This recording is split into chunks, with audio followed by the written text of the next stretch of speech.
Hello दोस्तों, नमस्कार। मैं शैलेंद्र कुमार आप सभी का स्वागत करता हूं आज के ज़बरदस्त सेशन संडे स्पेशल में।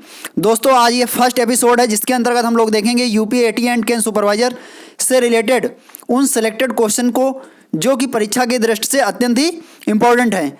इस सीरीज की सबसे खास बात ये होगी दोस्तों कि इसमें जो क्वेश्चन लिए जाएंगे वो सिलेक्टेड क्वेश्चंस होंगे और सभी उन टॉपिक्स को लेकर कवर किया जाएगा जिनसे इन दोनों एग्जाम में प्रश्न पूछे जाते हैं, जिसमें से जीएस भी होगा, मैथ्स भी होगी, करंट भी होगा और एग्रीकल्चर और साइंस से भी क्वेश्चंस शामिल किए जाएंगे।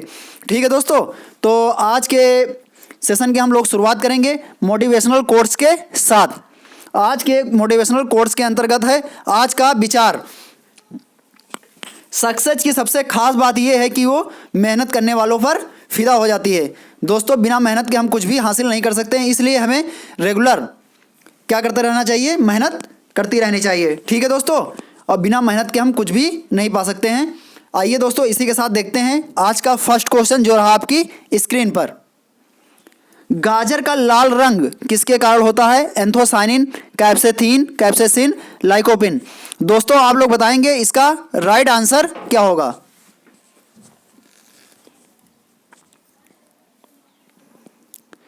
जी हाँ दोस्तों, बिल्कुल सही। जो लोग इसका आंसर दे रहे हैं ए, वो बिल्कुल सही है। क्या होगा? एंथोसाइनिन। गाजर का जो लाल रंग होता है वो एंथोसाइनिन के कारण होता है। आइए हम बात करते हैं इससे संबंधित और कुछ चीज़ें, जैसे गाजर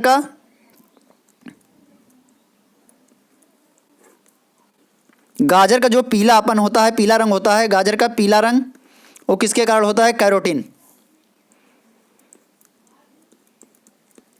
कैरोटीन, ठीक है। और यही कैरोटीन है जो गाय के दूध में पीलेपन के लिए उत्तरदायी होता है। ठीक है दोस्तों, अब यहाँ पे बात कर लेते हैं कैप्सेथीन की। कैप्सेथीन क्या होता है? मिर्च में जो तीखापन होता है, मिर्च का लाल रंग, मिर्च का लाल रंग जो होता है ये किसके कारण होता है? मिर्च का लाल रंग कैप्सेथीन के कारण होता है। कैप्सेसिन जो होता है मिर्च का तीखापन, मिर्च का तीखापन जो होता है, तीखापन, मिर्च का तीखापन जो होता है ये किसके कारण होता है? कैप्सेसिन के कारण होता है। लाइकोपिन की बात की जाए तो टमाटर का जो लाल रंग होता है वो लाइकोपिन के कारण होता है। टमाटर का लाल रंग, टमाटर का लाल रंग जो होता है वो किसके कारण होता है? लाइकोपिन के कारण होता है। ठीक है दोस्तों, इसी के साथ हम लोग आगे बढ़ेंगे और नेक्स्ट क्वेश्चंस देखेंगे। प्रधानमंत्री फसल बीमा योजना की शुरुआत कब होती है? 1 जुलाई 2015, 13 जनवरी 2016, 19 फरवरी 2015, 12 सितंबर 2019। आप लोग बताएंगे इसका राइट आंसर क्या होगा। जी हाँ दोस्तों, बिल्कुल सही। इसका राइट आंसर होगा 13 जनवरी 2016। प्रधानमंत्री फसल बीमा योजना की शुरुआत 13 जनवरी 2016 से होती है। और ये जो यहाँ पे दिया गया है 1 जुलाई, और इसमें हम बात कर लेते हैं इससे रिलेटेड और भी कुछ महत्वपूर्ण चीज़ें, जैसे खरीफ पे, यानी खरीफ पे कब से लागू होता है? खरीफ की फसलों पर, खरीफ की फसलों पर, खरीफ की फसलों पर 1 अप्रैल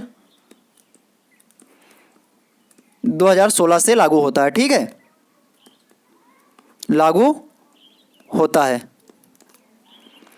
इसके अंतर्गत किसानों के लिए जो प्रीमियम रखा गया है वो रबी की फसलों पर, रबी की फसलों पर कितना प्रीमियम है? 1.5% है। खरीफ की फसलों पर 2% प्रीमियम है। और बागवानी और वाणिज्यिक फसलें जो हैं, बागवानी या वाणिज्यिक फसलें जो हैं, वाणिज्यिक जो फसलें हैं इस पे कितना है? 5% रखा गया प्रीमियम। ठीक है, ये कृषकों को दे होगा। बाकी शेष जो इसकी राशि है वो गवर्नमेंट बीमा कंपनी को उपलब्ध कराएगी। ठीक है दोस्तों, आइए दोस्तों, इसी के साथ हम लोग आगे बढ़ते हैं और इससे रिलेटेड और भी चीज़ें हम यहाँ पे देख लेते हैं जो इसके अन्य ऑप्शंस हैं। जैसे 1 जुलाई 2015 को कौन सी योजना की शुरुआत होती है? कोई बताएगा? 1 जुलाई 2015 को बताना है किस योजना की शुरुआत होती है। प्रधानमंत्री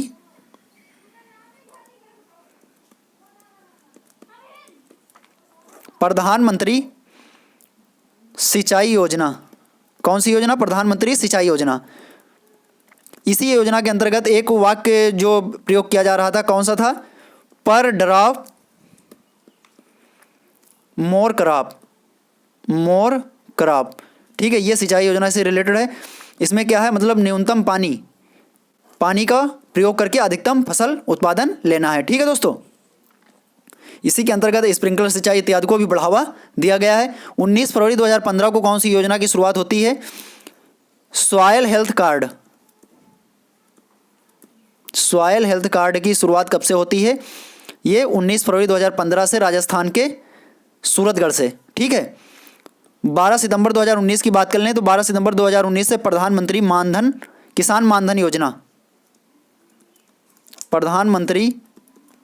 किसान मानधन योजना, ये एक पेंशन स्कीम थी, ठीक है दोस्तों। इसकी पात्रता थी 18 से 40 वर्ष और इसमें पेंशन कितनी मिलेगी? 60 वर्ष पर 3,000 रुपये।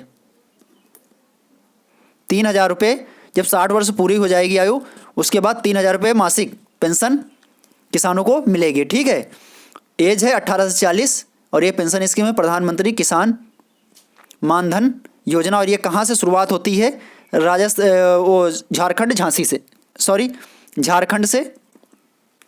झारखंड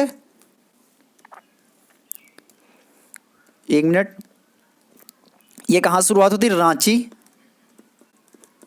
झारखंड से।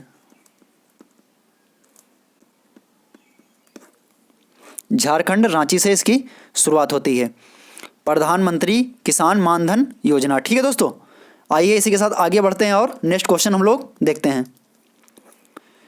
नाबार्ड बैंक की स्थापना किस समिति की सिफारिश पर की गई थी? काफ़ी अच्छा क्वेश्चन है, आप लोग बताइए इसका राइट आंसर क्या होगा? तारेकुंडी समिति, बलवंत राय मेहता समिति, शिवरमन समिति और अशोक मेहता समिति। आप लोग बताएंगे इसका राइट आंसर क्या होगा? जी हाँ दोस्तों, जो लोग बलवंत राय मेहता दे रहे हैं वो गलत है, तारेकुंडे भी गलत है। इसका राइट आंसर क्या होगा? शिवरमन समिति। ठीक है, शिवरमन समिति की सिफारिश पर ही नाबार्ड बैंक की स्थापना 12 जुलाई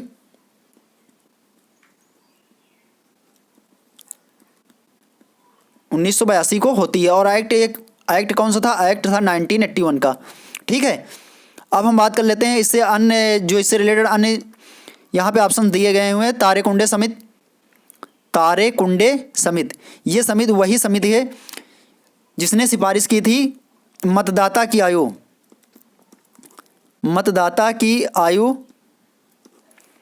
21 वर्ष से घटाकर 18 वर्ष की जाए। ये तारेकुंडे समिति की सिफारिश थी। और इसके लिए संविधान संशोधन जो हुआ था 61वां संविधान संशोधन था 1989 में।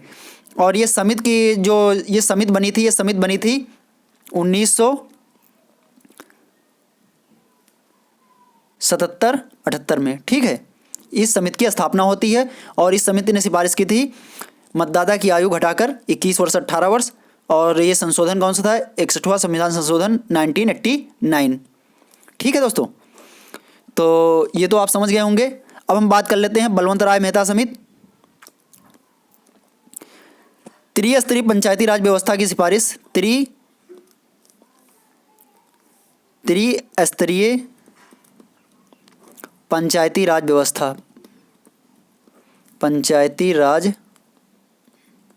व्यवस्था की सिफारिश किसके द्वारा की गई थी? बलवंत राय मेहता समिति। और इसका गठन कब होता है? 1956-57 में ये गठित की जाती है बलवंत राय मेहता समिति। ठीक है दोस्तों, और इसका मूल उद्देश्य क्या था? स्थानीय स्तर पर लोकतांत्रिक विकेंद्रीकरण का। ठीक है दोस्तों, और ये लागू कहाँ से होती है? सर्वप्रथम 2 अक्टूबर 1959 में राजस्थान के नागौर से पंडित जवाहरलाल नेहरू के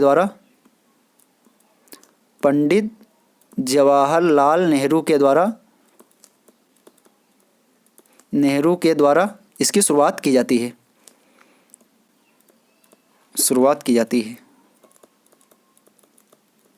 ठीक है, त्रिस्तरीय पंचायती राज व्यवस्था की सिफारिश बलवंत राय मेहता समिति ने की थी।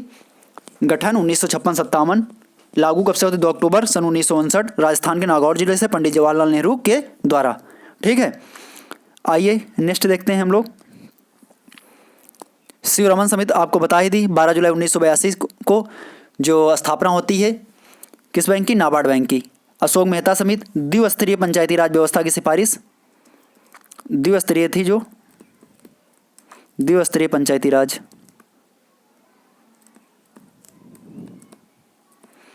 ये इसका गठन कब होता है बताइए, 1976 में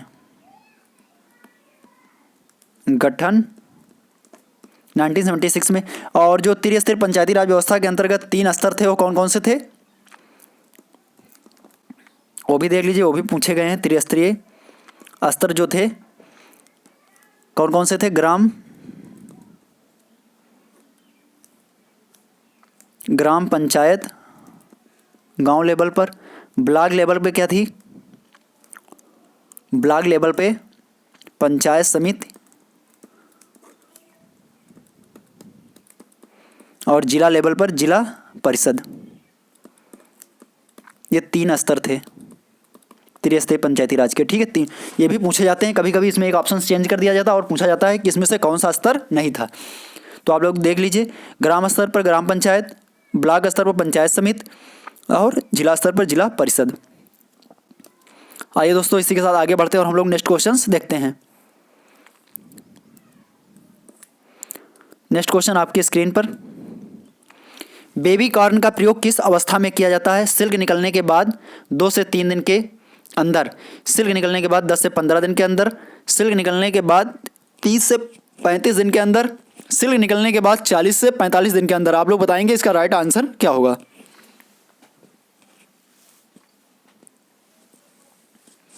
जी हाँ दोस्तों, बिल्कुल सही। जो लोग इसका आंसर दे रहे हैं ए, वो बिल्कुल सही है। सिल्क बेबी कॉर्न होता है क्या है, ये एक मक्का की किस्म होती है, बेबी कॉर्न, बेबी कॉर्न, ठीक है। और इसकी जो वैरायटियाँ होती हैं महत्वपूर्ण, पर सबसे पहले हम वैरायटी की बात कर लेते हैं। कौन कौन सी वैरायटी होती हैं, हिम 129 यानी कि हिम 129, मृदुला और गोल्डन बेबी, गोल्डन बेबी, ये इसकी महत्वपूर्ण वैरायटी हैं। और इसका उत्पादन जो होता है सर्वाधिक कहाँ पे किया जाता है, थाईलैंड में। इसकी खेती जो होती है सर्वाधिक थाईलैंड में होती है। इसका प्रयोग, बेबी कॉर्न का प्रयोग फूड प्रोसेसिंग के रूप में, फूड प्रोसेसिंग के रूप में, प्रोसेसिंग के रूप में किया जाता है। जैसे मतलब इसका प्रयोग सब्जी इत्यादि बनाने में भी किया जाता है, ठीक है। सब्जियां इत्यादि बनाने में इसका प्रयोग किया जाता है, सब्जियां इत्यादि बनाने में, ठीक है। अब हम बात कर लेते हैं इसमें क्या क्या पाया जाता है।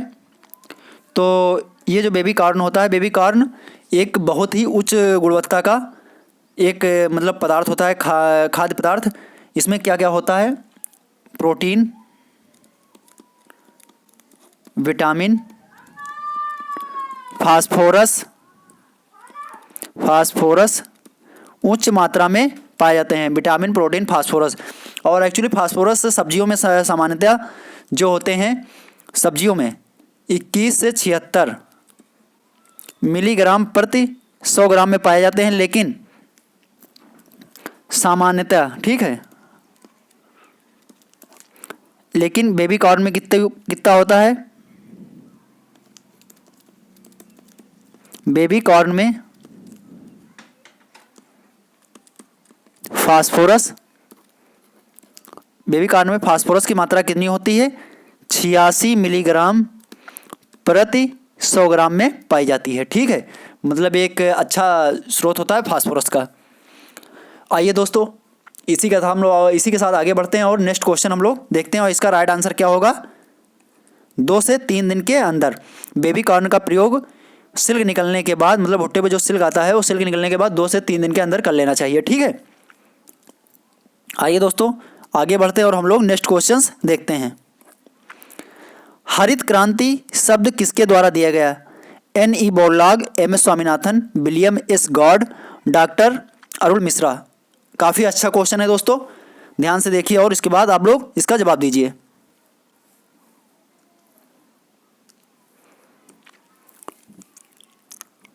जी हाँ, जो M.S. स्वामीनाथन दे रहे हैं ये गलत है, ठीक है। नॉर्मन ई बोरलॉग भी गलत होगा और डॉक्टर अरुण मिश्रा भी गलत होगा। राइट आंसर क्या होगा? William S God. अब हम बात कर लेते हैं नॉर्मन ई बोरलॉग की।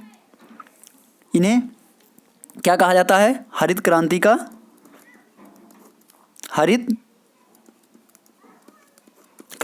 जनक, हरित क्रांति का जनक कहा जाता है। ये क्या थे? पादप रोग विज्ञानी, ठीक है, पादप रोग विज्ञानी थे। इन्हें 1970 में शांति के लिए नोबेल पुरस्कार, शांति का नोबेल पुरस्कार, शांति का नोबेल पुरस्कार प्रदान किया गया था, ठीक है, प्रदान किया गया था। Doctor M.S. स्वामीनाथन के बारे में तो आप लोगों को पता ही होगा। ये क्या थे? भारत में हरित क्रांति के जनक, भारत में हरित क्रांति के जनक डॉक्टर M.S. स्वामीनाथन को कहा जाता है। डॉक्टर अरुण मिश्रा की बात कर लें तो डॉक्टर अरुण मिश्रा जो हैं ये क्या थे? भारत में नीली क्रांति के जनक, नीली क्रांति यानी कि मत्स्य पालन से जो रिलेटेड क्रांति हुई थी, नीली क्रांति के जनक थे डॉक्टर अरुण मिश्रा, ठीक है। आइए दोस्तों हम लोग आगे बढ़ते हैं और नेक्स्ट क्वेश्चंस देखते हैं। सभी क्वेश्चन इंपॉर्टेंट हैं, मतलब आपके जो AGTA और कैंप सुपरवाइजर की परीक्षा होने वाली है उसी से रिलेटेड ये सारे प्रश्न हैं दोस्तों। और यहाँ पे सभी टॉपिक्स यहाँ पे शामिल किए गए हैं, जिसमें आपको हिंदी के, साइंस के, एग्रीकल्चर के और मैथ्स के भी क्वेश्चन आप लोगों को यहाँ पे देखने को मिलेंगे दोस्तों, ठीक है। आइए आगे बढ़ते हैं और हम लोग नेक्स्ट क्वेश्चंस देखते हैं। भारत में हरित क्रांति किस पंचवर्षीय योजना में आई? प्रथम, द्वितीय, तृतीय, चतुर्थ। आप लोग बताएंगे इसका राइट आंसर क्या होगा। देखिए दोस्तों, इसका राइट आंसर वही दे सकता है जिसको सत्र पता होगा किस सत्र में हरित क्रांति आई थी। तो हरित क्रांति किस सत्र में आई थी दोस्तों? ये 1966 और 1967 में आई थी। और तो ये पंचवर्षीय योजना कौन सी थी? चौथी पंचवर्षीय योजना, ठीक है। आइए दोस्तों आगे बढ़ते हैं और हम लोग नेक्स्ट क्वेश्चंस देखते हैं। नेक्स्ट क्वेश्चन आपकी स्क्रीन पर, निम्न में कौन एक अरहर की किस्म नहीं है? प्रभात, उपास, 120, मानक या अवरोधी। आप लोग बताएंगे इसका राइट आंसर क्या होगा। जी हाँ दोस्तों, बिल्कुल सही। जो लोग अवरोधी दे रहे हैं वो सही है, ठीक है। और मानक गलत है, उपास भी गलत है, प्रभात भी गलत है। ये जो वैरायटियां हैं, प्रभात है, उपास है और मानक है, ये अरहर की महत्वपूर्ण किस्में हैं। जबकि अवरोधी जो है चने की एक महत्वपूर्ण किस्म है। किसकी है? चने की महत्वपूर्ण किस्म है अवरोधी, ठीक है। और इसकी सबसे खास बात यह है कि ये किसके प्रति प्रतिरोधी है? Wilt disease. जो विल्ट डिजीज लगती है, ठीक है, इसे मलानी रोग भी कहा जाता है, उकठा रोग या उकठा रोग, इसके प्रति प्रतिरोधी है। और ये उत्तर प्रदेश के लिए संस्तुत की गई वैरायटी है। उत्तर प्रदेश के लिए संस्तुत की गई वैरायटी है और ये CSA से निकली है, चंद्रशेखर आज़ाद एग्रीकल्चर यूनिवर्सिटी कानपुर, ठीक है। आइए दोस्तों आगे बढ़ते हैं और नेक्स्ट क्वेश्चन हम लोग देखते हैं। जिन शब्दों के अंत में, ये हिंदी का क्वेश्चन है पहला, जिन शब्दों के अंत में आ आता है उन्हें क्या कहते हैं? अनुस्वार, अयोगवाह, अंतस्थ, अकारांत। आप लोग बताएंगे इसका राइट आंसर क्या होगा। जी हाँ दोस्तों, जो लोग अनुस्वार दे रहे हैं वो गलत है और अयोगवाह भी नहीं होगा, अंतस्थ भी नहीं होगा। क्या होगा राइट आंसर? अकारांत। जिन शब्दों के अंत में आ आता है उन्हें क्या कहते हैं? अकारांत कहते हैं। अब हम बात कर लेते हैं अनुस्वार की। अनुस्वार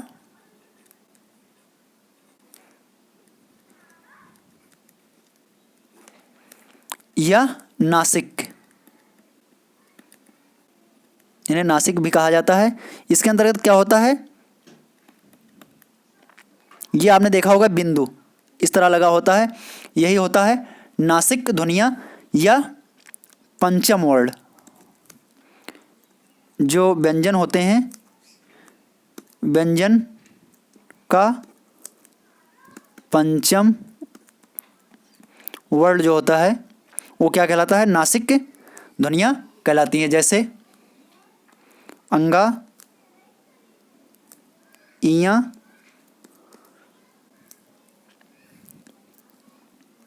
अड़ा, न, मा, ये सब क्या हैं? पंचम वर्ण के अक्षर हैं और ये अनुस्वार या नासिक कहलाते हैं। इनको बोलने के लिए सिर्फ मुंह का प्रयोग होता है, जबकि जो अनुनासिक होते हैं, अनुनासिक अनुनासिक के उच्चारण के लिए मुंह और नाक दोनों का इस्तेमाल होता है। ठीक है, इसमें क्या होता है? चंद्रबिंदु वाले जो होते हैं ये होते हैं अनुनासिक। जैसे, और इसमें एक महत्वपूर्ण चीज़ आप लोगों को बताए दे रहे हैं, ओ पे चंद्रबिंदु कैसे लगता है दोस्तों? ऐसे। आओ पे चंद्रबिंदु कैसे लगता है? ऐसे। ये अन की बिंदी नहीं होती है, चंद्रबिंदु होता है। ठीक है, ये चीज़ आप लोगों के लिए स्पेशल है, ध्यान रखना। आइए दोस्तों आगे बढ़ते हैं और हम लोग नेक्स्ट चीज़ें यहाँ पे देखते हैं। अयोग वाह क्या होते हैं? अन और आ को क्या कहते हैं? अयोग वाह कहते हैं। अंतस्थ व्यंजन आप लोगों को पता है, या, रा, ला और वाह को अंतस्थ व्यंजन कहा जाता है। ठीक है, अकारांत की बात कर लेते हैं तो ये तो पता ही कि जिन शब्दों के अंत में क्या आता है? आ आता है, उन्हें अकारांत कहा जाता है। आइए दोस्तों आगे बढ़ते हैं और नेक्स्ट क्वेश्चन हम लोग देखते हैं। निम्न में घोष वर्ण है मा, चा, खा, टा। आप लोग बताएंगे इसका राइट आंसर क्या होगा? दोस्तों सबसे पहले हम आप लोगों को बता दें इसके बारे में, घोष क्या होते हैं और अघोष क्या होते हैं। तो का, खा, ग, घ, अंगा, च, छ, ज, झ, इयां, ट, ठ, अड़, टा, ठा, ड, ड़,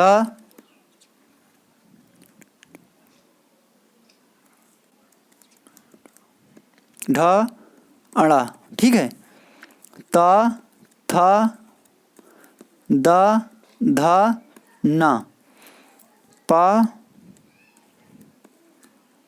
फ, ब, भ, म। ठीक है, तो ये जो प्रथम का स्तंभ होता है और द्वितीय स्तंभ, ये होते हैं आपके अघोष। ठीक है, ये अघोष होते हैं। और बाकी जो ये बचे तीनों स्तंभ, 1, 2 और 3, ये होते हैं सघोष। आगे वाले 2 अघोष और ये तीनों सघोष, या इन्हीं को क्या कहा जाता है? घोष कहा जाता है। तो घोष पूछा गया दोस्तों, तो इसमें से कौन सा होगा बताइए? देख लीजिए, ये जो चाहता है ये इसमें आ रहा है, ये तो होगा नहीं। खा इसी में आ रहा है, ये भी नहीं होगा क्योंकि ये अघोष है। खा हो गया, और टा इसमें आ रहा है, ये भी नहीं होगा, ये भी अघोष है।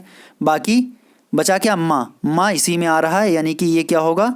ये राइट आंसर होगा। ठीक है दोस्तों, तो प्रथम 2 स्तंभ में जो पाए जाते हैं अक्षर, उन्हें अघोष, और तृतीय, चतुर्थ और पंचम स्तंभ में जो पाए जाते हैं अक्षर, इन्हें सघोष या घोष कहा जाता है। आइए दोस्तों इसी के साथ आगे बढ़ते हैं और हम लोग नेक्स्ट क्वेश्चंस देखते हैं। निम्न में कौन सा सजगता का पर्यायवाची नहीं है? सतर्कता, होशियारी, चौकन्नापन, प्रमाद। आप लोग बताएंगे इसका राइट आंसर दोस्तों क्या होगा? जी हाँ, बिल्कुल सही। जो लोग इसका राइट दे रहे हैं आंसर प्रमाद, ये बिल्कुल सही होगा। प्रमाद जो है ये सजगता का पर्यायवाची नहीं है, बाकी सतर्कता है, होशियारी है और चौकन्नापन है, ये पर्यायवाची हैं। ठीक है, सजगता के, सजग होना। ठीक है दोस्तों, आगे बढ़ते हैं और नेक्स्ट क्वेश्चन हम लोग देखते हैं। नेक्स्ट क्वेश्चन आपकी स्क्रीन पर, निम्न में नवीन विकसित ध्वनियाँ कौन है? ख, ग, या, रा, पा, फा, बा, भा। आप लोग बताएंगे इसका राइट आंसर क्या होगा? जी हाँ दोस्तों, बिल्कुल सही। खा या ख और ग जो है ये क्या है? नवीन विकसित ध्वनियाँ हैं, ख और ग। ये चीज़ आप लोग ध्यान रखेंगे। नेक्स्ट देखते हैं हम लोग।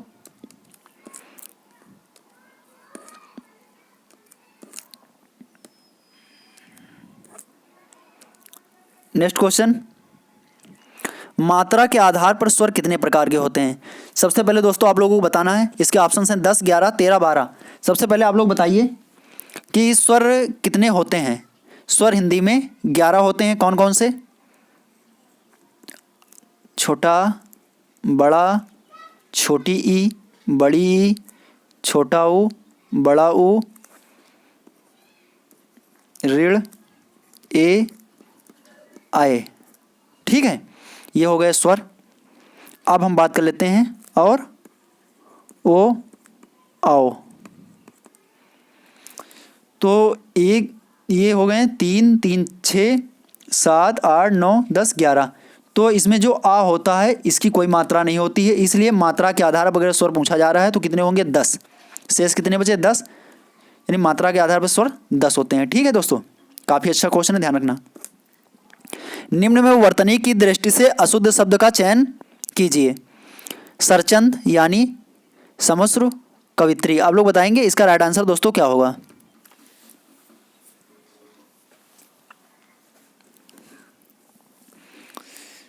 जी हाँ, बिल्कुल सही। जो लोग इसका आंसर दे रहे हैं यानी, वो बिल्कुल सही है, क्योंकि ये अशुद्ध वाक्य है, बाकी सब ये जो हैं ये शुद्ध हैं। यानी जो है अशुद्ध है। ये कैसे लिखा जाता है? ये विदेशी भाषा का एक शब्द है यानी, ये ऐसे लिखा जाता है। ठीक है दोस्तों, इसमें मात्रा लगती है बड़ी ई की, और यहाँ पे लगी क्या है? छोटी ई की मात्रा। ये गलत है, लगेगी किसकी? बड़ी ई की। ठीक है दोस्तों, सरचंद भी सही है, कवित्री भी सही है, समश्रु भी सही है। आइए दोस्तों आगे बढ़ते हैं और नेक्स्ट क्वेश्चन हम लोग देखते हैं। ये एक विदेशी भाषा का शब्द है यानी। सख्या आगमन का संधि विच्छेद कीजिए। सखी धन आगमन, सखी धन आगमन, सखी धन गमन, सख्या धन गमन। आप लोग बताएंगे इसका राइट आंसर क्या होगा?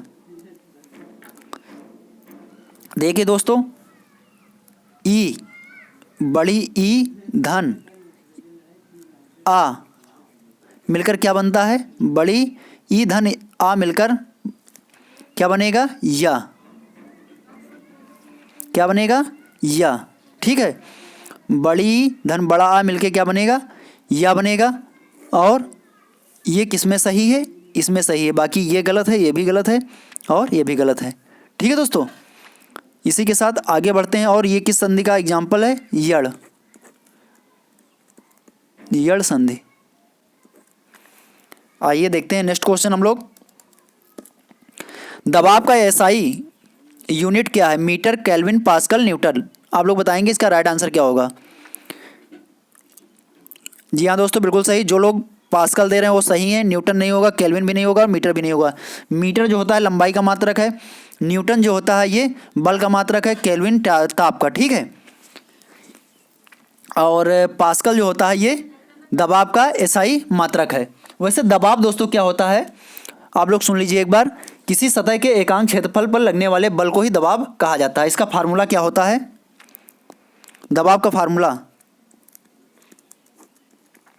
दबाव का फार्मूला दोस्तों बताइए। लंबवत बल बटे में क्या होता है? पृष्ठीय क्षेत्रफल,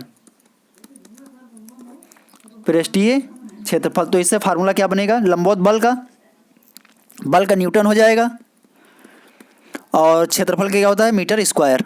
ठीक है, न्यूटन प्रति मीटर स्क्वायर जो होता है इसका फार्मूला होता है। लेकिन किस में होता है? ये MKS पद्धति में होता है, मीटर किलोग्राम सेकंड में। MKS पद्धति में न्यूटन प्रति मीटर स्क्वायर होता है, जबकि पास्कल ये जो होता है पूछा किस में गया? SI में। SI यूनिट में इसका मात्रक होता है पास्कल। आप लोग याद रखेंगे, दाब का जो SI मात्रक होता है पास्कल होता है, MKS पद्धति में न्यूटन प्रति मीटर स्क्वायर होता है। ठीक है, और दाब का जो फार्मूला होता है लंबवत बल बटे पृष्ठीय क्षेत्रफल। दोस्तों, किसी चीज़ का यदि क्षेत्रफल बढ़ाते हैं तो उसका दाब जो होता है वो कम हो जाता है। ठीक है, अगर क्षेत्रफल हमें घटाया जाता है तो क्या होता है? दाब बढ़ जाता है। फॉर एग्जाम्पल, मान लीजिए किसी वस्तु पे लगने वाला जो बल है 10 न्यूटन है और पृष्ठीय क्षेत्रफल 5 है, तो ये कितना हो जाएगा? 2 न्यूटन पर मीटर स्क्वायर जो हो जाएगा, इस पे दाब हो जाएगा। यहीं पे यदि हम पृष्ठीय क्षेत्रफल घटा रहे हैं, यानी कि मान लीजिए हम पृष्ठीय क्षेत्रफल 2 कर रहे हैं, ठीक है, और जो इसका बल है इस पर 10 ही न्यूटन है, तो इस पे जो दाब होगा कितना हो जाएगा 5 न्यूटन पर मीटर स्क्वायर, ठीक है। तो यदि किसी वस्तु का पृष्ठीय क्षेत्रफल अगर क्षेत्रफल यानी बढ़ाया जाता है तो उसका जो दाब होता है वो कम हो जाता है, यदि क्षेत्रफल घटाया जाएगा तो दाब बढ़ जाएगा, ठीक है दोस्तों। आइए इसी के साथ आगे बढ़ते हैं और हम लोग नेक्स्ट क्वेश्चंस देखते हैं। ये भी कभी कभी पूछ लिया जाता है कि दाब बढ़ाने पर क्षेत्रफल बढ़ाने पर दाब पर क्या प्रभाव पड़ेगा। तो क्षेत्रफल यदि बढ़ाया जाता है, पृष्ठीय क्षेत्रफल या क्षेत्रफल, तो क्या होगा, दाब दोस्तों कम हो जाएगा। अगर क्षेत्रफल घटाया जाता है तो दाब बढ़ जाएगा। नेक्स्ट, हमारे शरीर में कुल पोषक तत्वों तथा खनिजों का 90% शरीर के किस भाग में सर्वाधिक रूप से सोख लिया जाता है, यानी कि एब्जॉर्ब कर लिया जाता है, ठीक है, यानी कि अवशोषित कर लिया जाता है। आप लोग बताएंगे इसका राइट आंसर क्या होगा। गुर्दा, बड़ी अंतड़ी, पेट या छोटी अंतड़ी, आप लोग बताइए इसका राइट आंसर क्या होगा। जी हाँ दोस्तों, बिल्कुल सही। जो लोग इसका आंसर दे रहे हैं डी, वो बिल्कुल सही है। इसका राइट आंसर क्या हो जाएगा, डी हो जाएगा। ये गलत, ये गलत, ये गलत, ठीक है। क्योंकि जो शरीर का सबसे अधिक मतलब पोषक तत्व या खनिजों का अवशोषण होता है वो छोटी आंत में होता है, ठीक है दोस्तों। छोटी आंत सिर्फ कहने के लिए छोटी होती है, लेकिन इसकी लंबाई सर्वाधिक होती है, ठीक है। बड़ी आंत से इसकी लंबाई ज़्यादा होती है, क्योंकि बड़ी आंत का जो मतलब वो होता है, मतलब देखा जाए जो क्या बोलते हैं आयतन की दृष्टि से, ठीक है, तो उसका जो आयतन होता है वो तो काफ़ी ज़्यादा होता है बड़ी आंत का, लेकिन लंबाई उसकी कम होती है। और छोटी आंत में क्या होता है, छोटी आंत की लंबाई अधिक होती है उससे, ठीक है। आइए दोस्तों आगे बढ़ते हैं और छोटी आंत के द्वारा सर्वाधिक पोषक तत्वों या खनिजों का अवशोषण हमारे शरीर में किया जाता है। आइए आगे बढ़ते हैं और नेक्स्ट क्वेश्चन हम लोग देखते हैं। निम्नलिखित में से कौन सा विकल्प क्लास सेकंड लीवर का उदाहरण है। व्हील बैरो, फोर्सेप, टंग्स, नाइफ। वैसे जो ये लीवर होते हैं कितने प्रकार के होते हैं, इसे हिंदी में क्या कहते हैं, सबसे पहले आप लोग ये जान लीजिए हिंदी में से क्या कहा जाता है, बताइए आप लोग। उत्तोलक, ये कहाँ से क्वेश्चन पूछा गया, उत्तोलक। उत्तोलक जो होते हैं ये 3 प्रकार के होते हैं दोस्तों, इन्हें 3 प्रकार से हम बांट सकते हैं, ठीक है। प्रथम उत्तोलक, प्रथम उत्तोलक में दोस्तों क्या होता है, एक साइड में भार होता है और बीच में आलंब होता है और एक साइड में आयास होता है, ठीक है।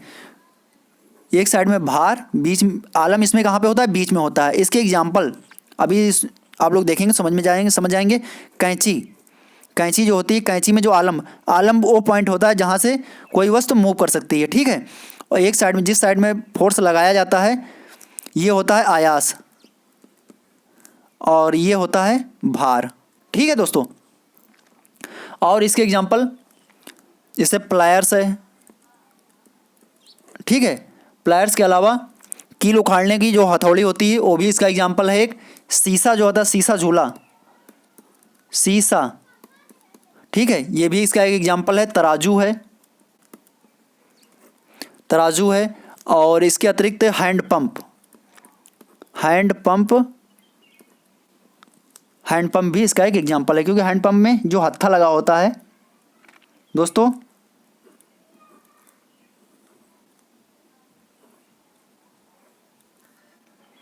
तो ये हिस्सा जो होता है यहाँ पे भार होता है और यहाँ से मूव जहाँ पे करता है ये आलंब होता है, और जिस साइड में हम लोग इसे पकड़ते हैं यानी फोर्स लगाते हैं वो होता है आयास, ठीक है। तो ये भी एक इसका एग्जाम्पल है, हैंड पंप। आइए दोस्तों सेकंड टाइप का देखते हैं। सेकंड टाइप में क्या होता है, सेकंड टाइप लीवर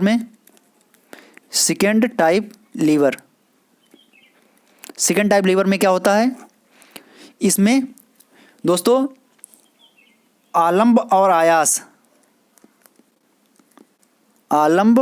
व आयास जो होते हैं अगल बगल होते हैं, ठीक है। आलंब आयास अपोजिट साइड में होते हैं और बीच में क्या होता है, भार होता है।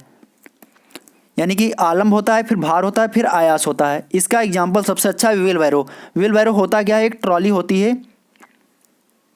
जैसे कूड़ा उठाने वाली ट्राली होती हैं, या फिर आप लोगों ने मार्ट में देखा होगा, मार्ट में जो ट्रालियाँ वहाँ पे होती हैं सामान रखने के लिए। ठीक है दोस्तों, तो ये जो होता है इसमें भार बीच में होता है, ये जो पकड़ने वाला हिस्सा होता है ये होता है आयास, और ये जहाँ पे पहिया लगी होती है, जहाँ से मूव कर सकती है, ये होता है आलम्ब। ठीक है, इसके एग्जाम्पल अन्य आप लोग देख लीजिए। इसके अन्य एग्जाम्पल में क्या क्या होता है, जैसे सरौता होता है, ठीक है, और बॉटल ओपनर जो होता है, बॉटल ओपनर यानी बोतल खोलने वाला जो ओपनर होता है, इस तरह से बना होता है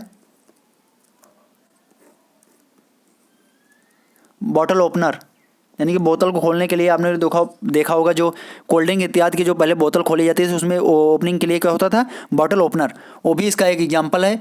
और इसके अतिरिक्त क्या होता है, सरौता आपने बता ही दिया है, और ये व्हील बैरो। ठीक है, ये इसके एग्जाम्पल हैं। आइए दोस्तों थर्ड टाइप लीवर में देखते हैं। थर्ड टाइप लीवर में क्या होता है, 3 प्रकार के लीवर होते हैं। ठीक है, थर्ड टाइप में क्या होता है, थर्ड टाइप में दोस्तों एक साइड में आलम्ब होता है, ठीक है, और उसके बाद आयास होता है, और फिर इस साइड में भार होता है।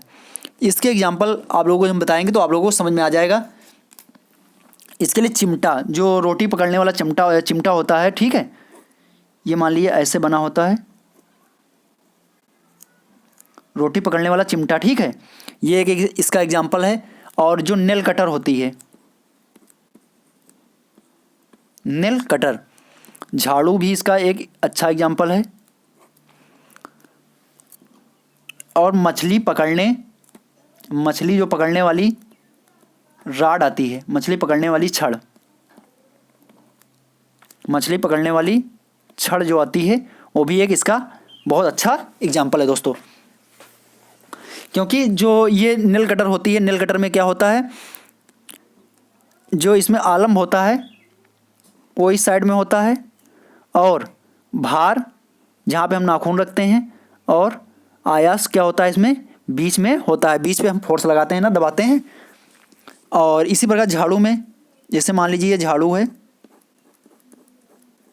ये तो इस साइड में जैसे हम पकड़े हैं इसको, तो इस साइड में कूड़ा जो होता है, ये कूड़े पे जब हम झाड़ू लगाते हैं तो ये भार का कार्य करता है।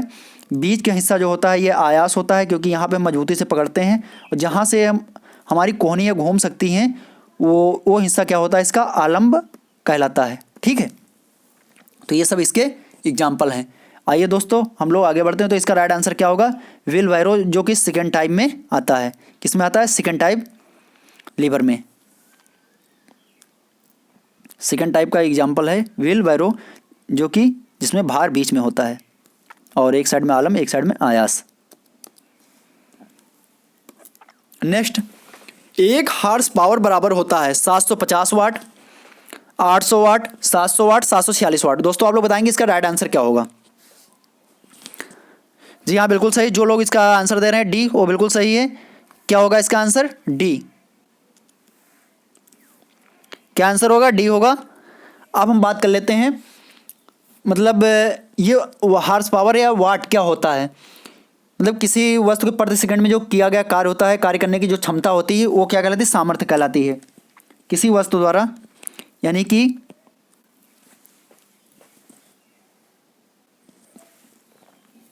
क्या होता है, कार्य करने की जो दर, यानी कि प्रति सेकंड में किया गया कार्य, इस तरह से आप लोग समझ लीजिए, प्रति सेकंड में किया गया कार्य, प्रति सेकंड में किया गया कार्य क्या कहलाता है दोस्तों, ये सामर्थ्य कहलाता है। ठीक है, ये सामर्थ्य होता है। और सामर्थ्य का मात्रक क्या होता है, जूल प्रति सेकंड। ठीक है, इसका मात्रक होता है जूल प्रति सेकंड। इसी को क्या कहा जाता है, वाट कहा जाता है। जूल प्रति सेकंड को ही वाट कहा जाता है। और वाट का जो बड़ा मात्रक होता है, वाट का बड़ा मात्रक जो होता है, वाट का बड़ा मात्रक, इसे अश्व शक्ति कहते हैं। अश्व शक्ति यानी कि हार्स पावर। हार्स पावर जो होता है इसे क्या कहते हैं, अश्व शक्ति। यानी कि वाट का ये बड़ा मात्रक होता है और एक हार्स पावर जो होता है, एक हार्स पावर कितने बराबर होता है, 746 वाट के बराबर होता है। एक हार्स पावर किसके बराबर होता है, 746। कार्य करने की दर सामर्थ्य कहलाती है, या फिर इस तरह समझ सकते हैं कि एक सेकंड में किए गए कार्य की मात्रा ही उसका सामर्थ्य होती है। और सामर्थ्य का मात्रक क्या होता है, जूल प्रति सेकंड होता है दोस्तों, जिसे वाट कहा जाता है। और इसका बड़ा मात्रक क्या होता है, अश्व शक्ति। ठीक है, और एक अश्व शक्ति वो कितने वाट के बराबर होता है, 746 वाट के बराबर होता है। तो मैं उम्मीद करता हूँ कि आप लोगों को समझ में आ गया होगा। आइए दोस्तों हम लोग नेक्स्ट क्वेश्चन देखते हैं। यहाँ पे दोस्तों जितने भी क्वेश्चंस हैं सभी सिलेक्टेड क्वेश्चन हैं और ये किसी ना किसी एग्जाम में दोस्तों पूछे गए हैं। तो आप लोग, और ये क्वेश्चंस UPSSC के एग्जाम में ही पूछे गए हैं। ठीक है दोस्तों, ये भी एक खास बात है। तो आप लोग थोड़ा ध्यान से देखना, और इनके मतलब कोई इस तरह के क्वेश्चंस आने की प्रबल संभावना रहती है एग्जाम में। मैंने इसमें कुछ ऑप्शंस में हेरा फेरी की है, जिससे कि ज़्यादा इसके सभी ऑप्शन पर मतलब चर्चा की जाए। ठीक है दोस्तों, तो इसलिए मैंने ऑप्शन इसके चेंज किए हैं, क्योंकि एग्जाम में जब होता है तो उस पर जो ऑप्शंस दिए जाते हैं तो उसमें सभी ऑप्शंस पे चर्चा नहीं हो सकती। ठीक है, तो इसलिए मैंने ऑप्शन इसमें ऐसे सेट किए हैं कि ज़्यादा से ज़्यादा चर्चा क्वेश्चंस पे की जा सके। ठीक है दोस्तों, तो यांत्रिक ऊर्जा को विद्युत ऊर्जा में रूपांतरित करने के लिए प्रयोग किया जाता है। डायनमो, विद्युत मोटर, फोटोसेल या बैटरी। आप लोग बताएंगे इसका राइट आंसर क्या होगा। जी हाँ, बिल्कुल सही, डायनमो। वैसे डायनमो दोस्तों लगा कहाँ होता है, कोई बताएगा। डायनमो जो जनरेटर होता है,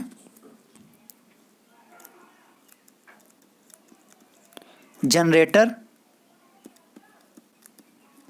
ट्रैक्टर इत्यादि में डायनमो दोस्तों लगा होता है। और डायनमो क्या होता है, उसकी जो यांत्रिक ऊर्जा होती है, जैसे जनरेटर की जो यांत्रिक ऊर्जा होती है उसको किस में बदल देता है, ये विद्युत ऊर्जा में। विद्युत ऊर्जा में जनरेटर का कार्य क्या होता है, यांत्रिक ऊर्जा को विद्युत ऊर्जा में बदलना। और विद्युत मोटर का कार्य क्या होता है, विद्युत मोटर जो ये होती है बिजली से ऑपरेट होती है और ये विद्युत ऊर्जा को यांत्रिक ऊर्जा में बदल देती है। इसका प्रयोग जैसे चारा काटने वाली जो मशीन होती है, जिसे चाप कटर कहा जाता है, इत्यादि में इसका प्रयोग किया जाता है। ठीक है दोस्तों, तो इसी के साथ आगे बढ़ते हैं और हम लोग नेक्स्ट क्वेश्चंस देखते हैं। रक्त में श्वेत रक्त कोशिकाओं की सामान्य संख्या कितनी होती है, 1000 प्रति मिलीमीटर क्यूब में। आप लोग बताएंगे कि इसका आयतन कितना होता है, 1000 प्रति मिलीमीटर क्यूब में। ये कितनी संख्या होगी, 0.5 से 5000, 0.5 से 11000 और 10 से 14,5000, 15 से 19,5000। आप लोग बताएंगे इसका राइट आंसर क्या होगा। जी हाँ दोस्तों, बिल्कुल सही। जो लोग बी आंसर इसका दे रहे हैं वो सही है बिल्कुल। दोस्तों श्वेत रक्त कोशिकाओं का कार्य क्या होता है, श्वेत रक्त कोशिकाएं हमारे शरीर में रोग, श्वेत रक्त कोशिकाएं, श्वेत रक्त कोशिकाएं हमारे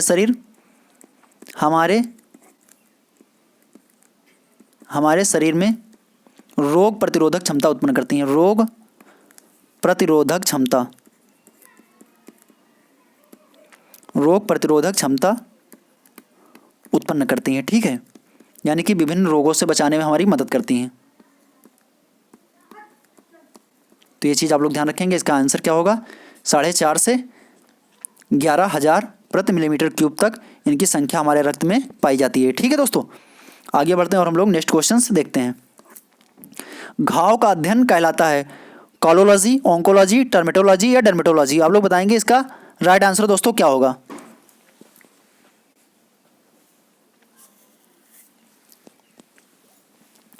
जी हाँ दोस्तों, बिल्कुल सही। जो लोग इसका आंसर दे रहे हैं टर्मेटोलॉजी, वो बिल्कुल सही है। ठीक है, आइए हम बारी बारी से बात करते हैं। ऑन्कोलॉजी क्या होता है। ऑन्कोलॉजी में हम किसका अध्ययन करते हैं? कैंसर का। कैंसर का अध्ययन। टर्मेटोलॉजी में घाव का अध्ययन। घाव का अध्ययन। डर्मेटोलॉजी में त्वचा रोग का अध्ययन। ठीक है दोस्तों, ऑन्कोलॉजी में कैंसर, टर्मेटोलॉजी में घाव और डर्मेटोलॉजी में त्वचा रोग का अध्ययन किया जाता है। आइए दोस्तों आगे बढ़ते हैं और नेक्स्ट क्वेश्चन हम लोग देखते हैं। ये मैथ्स का पहला क्वेश्चन है आप लोगों के सामने, देखते हैं। क्वेश्चन दिया गया है 11 root n is equal to root 112 plus root 343 है, तो n का मान बताना है। इसका मान क्या होगा? 11, 13, 7 और 3। आप लोग भी इसको सॉल्व कीजिए और हम भी आप लोगों को सॉल्व करके इसे दिखाते हैं कैसे होगा ये।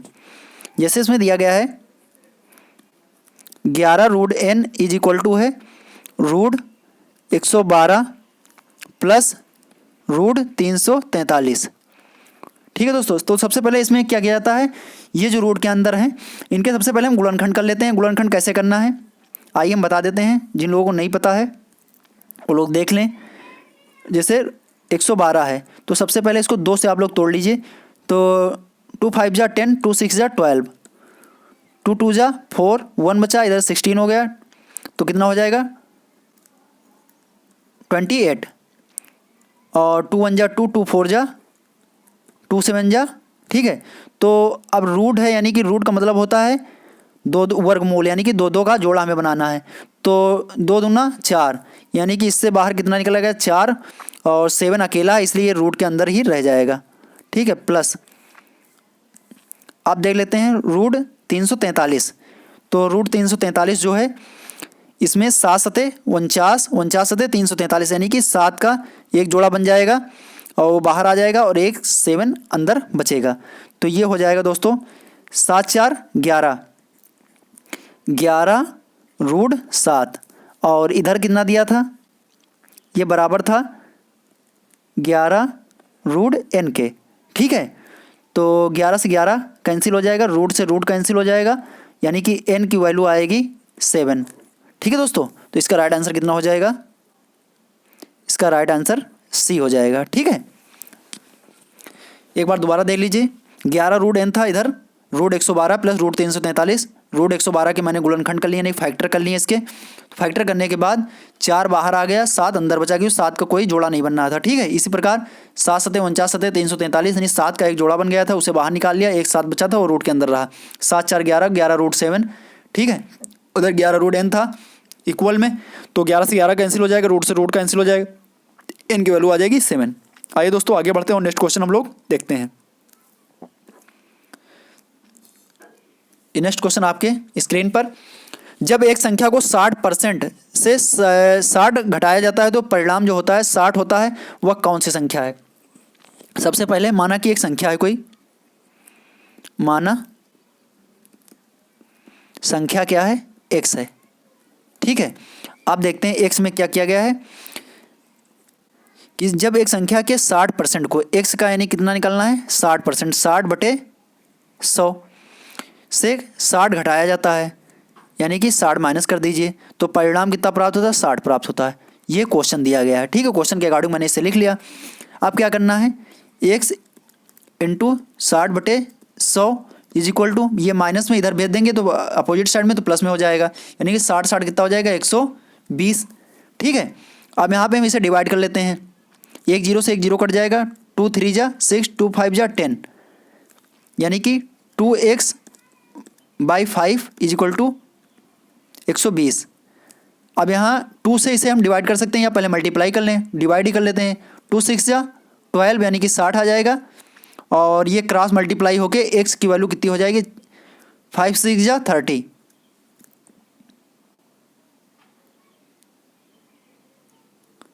देखिए दोस्तों यहाँ पे कुछ मिस्टेक हुई है, 1 मिनट हम लोग चेक करते हैं।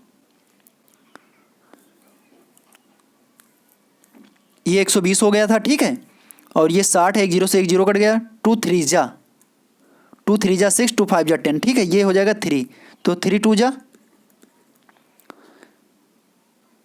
तो ये हो जाएगा 3 4 जा 12, ठीक है। 4 टाइम में डिवाइड होगा। इधर हम लोग लिख लेते हैं, कितना आया था 3x/5 इज इक्वल टू 120, तो 312, नहीं 3 4 जा 12। अब x, ये 5 इधर जाएगा, मल्टीप्लाई हो जाएगा, तो ये हो जाएगा 5 4 जा 20, और एक जीरो पहले से था, यानी x की वैल्यू कितनी आ जाएगी 200, यानी कि डी इसका आंसर बिल्कुल सही होगा, ठीक है 200 आएगा। सबसे पहले हमने पर्सन के अकॉर्डिंग x मान लिया, तो अब x को क्या किया गया था 60%, x का 60% बताया गया था, उसके बाद 60 उसमें से घटाया गया था, -60 कर दिया था, तो परिणाम कितना प्राप्त हुआ था इज इक्वल टू 60, और इसमें से -60 को हमने दूसरी साइड हम लेकर गए हैं, वहाँ हो गया ये माइनस था, इधर प्लस में हो जाएगा तो 120 हो जाएगा। फिर इसे 2 से डिवाइड कर लिया है, 2 3 जा 6, 2 5 जा 10, ठीक है दोस्तों। उसके बाद क्रॉस मल्टीप्लाई करके मैंने इसे सॉल्व कर लिया और x की वैल्यू कितनी आ गई 200। आइए दोस्तों आगे बढ़ते हैं और नेक्स्ट क्वेश्चन हम लोग देखते हैं। नेक्स्ट क्वेश्चन आपकी स्क्रीन पर, दो संख्याओं के वर्गों का योग 557 है तथा गुणनफल 266 है, तो संख्याएं होंगी। ये दोस्तों वैसे क्वेश्चन बहुत लंबा जाएगा, इसे ऑप्शन से हम लोग करने का प्रयास करते हैं। सबसे पहले हम देख लेते हैं दो संख्याओं के वर्गों का योग, यानी कि माना दो संख्याएं, माना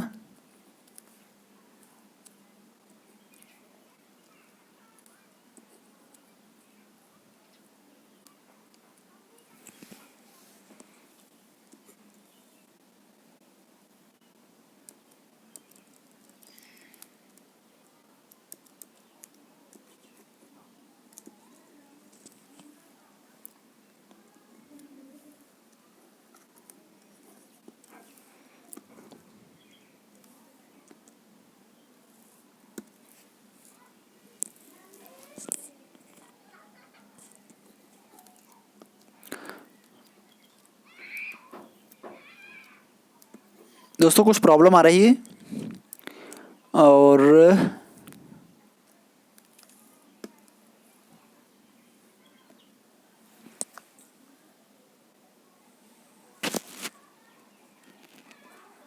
आइए हम लोग करने का प्रयास करते हैं इसे।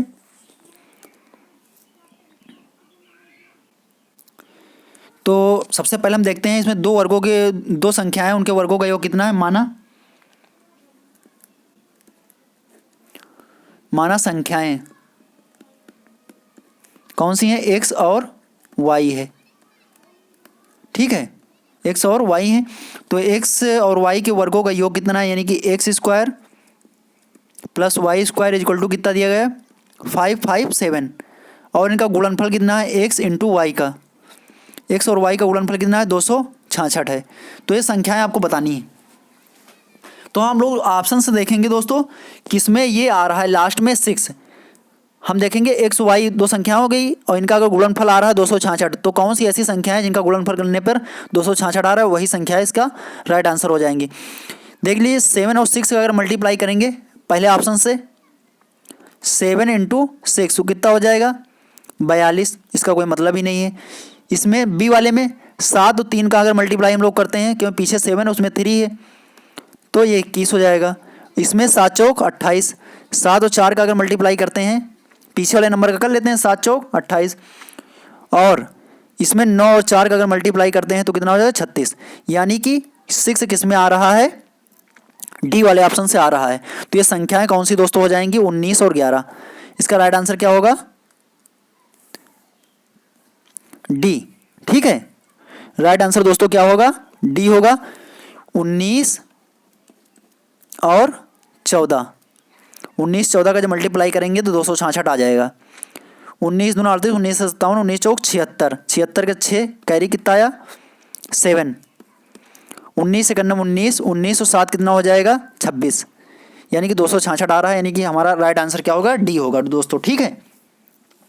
और उस तरह से इसको करेंगे तो काफ़ी लंबा हो जाएगा, और वैसे अगर आप लोग देखना चाहो तो हम बता सकते हैं कैसे होगा अगर उस तरह से इसे किया जाएगा। तो संख्याएं थी यहाँ पे, तो सबसे पहले मैंने देखा था x² + y² इक्वल टू हुआ था 557, और इनका गुणनफल कितना था, एक्स वाई का गुणनफल था 266। तो एक फार्मूला होता है दोस्तों एक्स प्लस वाई का whole square, x square plus y square plus 2xy, यहाँ पे वैल्यू रख देंगे हम लोग, तो ये 557 हो जाएगा प्लस 2xy की वैल्यू कितनी है 266। ठीक है, इसे सॉल्व कर लेंगे।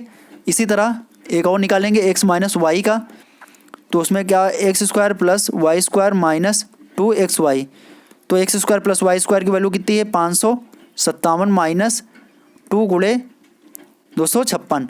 इसे हल कर लेंगे तो x प्लस वाई का निकल आएगा, x माइनस वाई की वैल्यू निकल आएगी, दोनों को हम लोग इक्वल कर देंगे। उसके बाद x और y की वैल्यू जो है फाइंड कर लेंगे। ठीक है दोस्तों, इस तरह से किया जाएगा लॉन्ग मेथड। वैसे एग्जाम में इस तरह के मेथड काम नहीं आते हैं, जिस तरह मैंने बताया वही प्रक्रिया आप लोग अपनाना, उसी से आप लोग जल्दी कर पाएंगे। ठीक है दोस्तों, आगे बढ़ते हैं और नेक्स्ट क्वेश्चन हम लोग देखते हैं। निम्नलिखित में से कौन सी संख्या एक अभाज्य संख्या नहीं है, 281, 409, 541, 437। देखिए दोस्तों, उसके बाद बताइए इसमें से कौन सी एक अभाज्य संख्या नहीं है। अभाज्य संख्याएं वो संख्याएं मतलब होती हैं दोस्तों जो किसी संख्या से भी डिवाइड ना हो।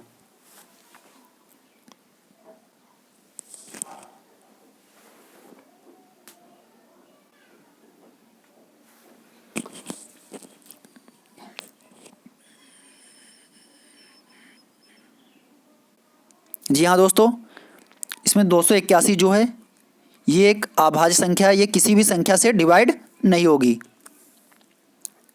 ये भी एक अभाज्य संख्या है, ये भी एक अभाज्य संख्या। 437 जो है ये किससे डिवाइड हो जाएगी 19 से। देख लीजिए 19 दूना 38, 19 दूना 38। ठीक है, और ये 13 में से 8 गया 5, और इधर 4 में से 3 गया 1, और ये हो जाएगा 19 तियाँ 57। यानी कि इसका राइट आंसर क्या होगा, डी इसका राइट आंसर होगा। ठीक है, बाकी ये तीनों गलत हैं, ये अभाज्य संख्याएं हैं। और ये 437 जो है 19 से डिवाइड हो रही है, इसलिए कि अभाज्य संख्या नहीं है। आइए आगे बढ़ते हैं और नेक्स्ट क्वेश्चन हम लोग देखते हैं। ये करंट का क्वेश्चन आप लोगों के सामने आ गया है। कला संस्कृति विकास योजना, कला संस्कृति विकास योजना के तहत वित्तीय सहायता की निम्नलिखित में से कौन सी संस्कृति और कला के लिए योजना शुरू की गई है। सिख धर्म संस्कृति, पारसी धर्म संस्कृति और बौद्ध या तिब्बती, उपरोक्त सभी। आप लोग बताएंगे इसका राइट आंसर दोस्तों क्या होगा। जी हाँ दोस्तों, बिल्कुल सही। जिन लोगों ने देखा होगा करंट वर्तमान समय का भी हाल ही का, वो लोग इसका राइट आंसर दे पाएंगे। इसका राइट आंसर क्या होगा, बौद्ध और तिब्बती। कला संस्कृति विकास योजना के तहत वित्तीय सहायता किसे प्रदान की गई है, बौद्ध और तिब्बती संस्कृति को प्रदान की गई है। ठीक है, आइए आगे बढ़ते हैं और नेक्स्ट क्वेश्चन हम लोग देखते हैं। नेक्स्ट क्वेश्चन, हाल ही में 2021 का गणित के क्षेत्र में अद्वितीय योगदान के लिए रामानुजन पुरस्कार से किसे सम्मानित किया गया। Doctor Carolina, doctor Neena Gupta, Meera Verma, Nandini Thakur. आप लोग बताएंगे इसका राइट आंसर दोस्तों क्या होगा।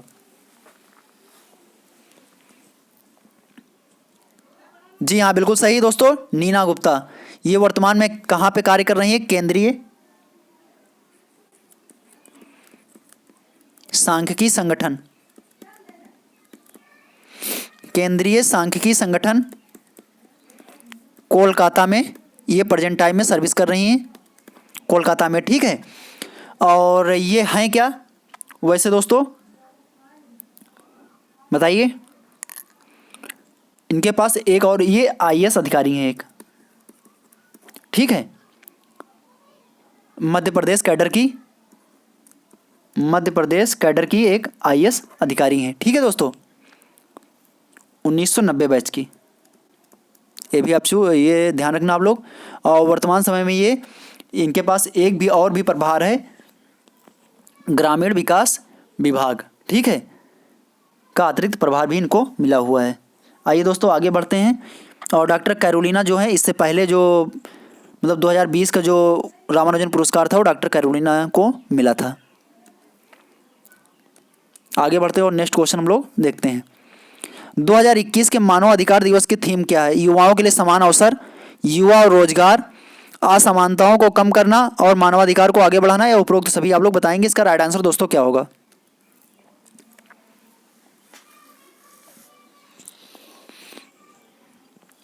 जी हाँ दोस्तों, बिल्कुल सही। इसका राइट आंसर होगा असमानताओं को कम करना और मानवाधिकार को आगे बढ़ाना। असमानताओं को कम करना और मानवाधिकार को आगे बढ़ाना। इंग्लिश में ऑल ह्यूमन ऑल इक्वल।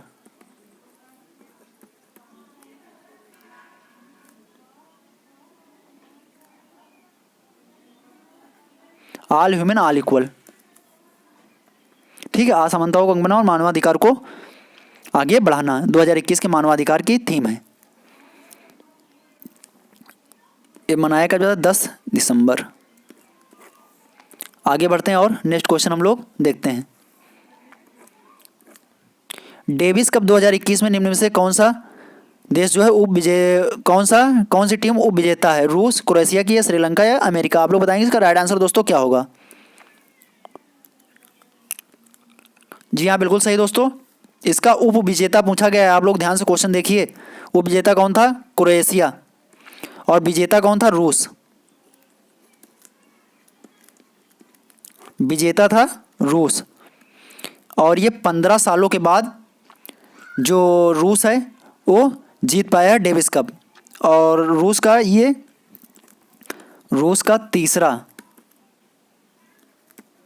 तीसरा डेविस कप है। कितने वर्षों के बाद जीता है? 15 वर्षों के बाद। और इसमें उप विजेता टीम कौन सी रही? क्रोएशिया। और विजेता रूस रहा है। आइए दोस्तों आगे बढ़ते हैं और नेक्स्ट क्वेश्चन हम लोग देखते हैं। एग्जाम में आप लोगों को विजेता और उप विजेता जरूर ध्यान रखना है। यहीं पे अक्सर कैंडिडेट से मिस्टेक हो जाती है और क्वेश्चन जो होता है गलत हो जाता है। ठीक है दोस्तों, ये लास्ट क्वेश्चन था। यदि दोस्तों आप लोगों को ये आज का सेशन पसंद आया हो तो प्लीज़ लाइक करना। और यदि आप लोग चाहते हैं कि एक एक सब्जेक्ट की अलग अलग लाई जाए तो हम प्रयास करेंगे। आप लोग कमेंट बॉक्स में लिख के बताना है कि एक एक सब्जेक्ट वाइज आप लोगों का प्रैक्टिस करवाया जाए या फिर ऐसे जो मिक्स करवाया गया इसी तरह करवाया जाए। और आप लोग कमेंट बॉक्स में लिख के एक बार हमें ज़रूर बताना। अगर आप लोगों को ये सेशन पसंद आया हो तो प्लीज़ इसे लाइक करना और अपने दोस्तों को ज़्यादा से ज़्यादा शेयर करना, जिससे कि हम आगे भी और अच्छे से अच्छे सेशन ला सकें। लेकिन दोस्तों एक बार आप लोगों से रिक्वेस्ट है कि ये ज़रूर लिख के बताना दोस्तों कि आप लोगों को क्लास कैसे चाहिए। हिंदी, साइंस और एग्रीकल्चर ये सब अलग अलग चाहिए या फिर मिक्स प्रैक्टिस सेट जैसे मैंने आज करवाया इस तरह से करवाया जाए। आप लोग एक बार कमेंट बॉक्स में लिख के ज़रूर बताना। Thank you, thanks for watching.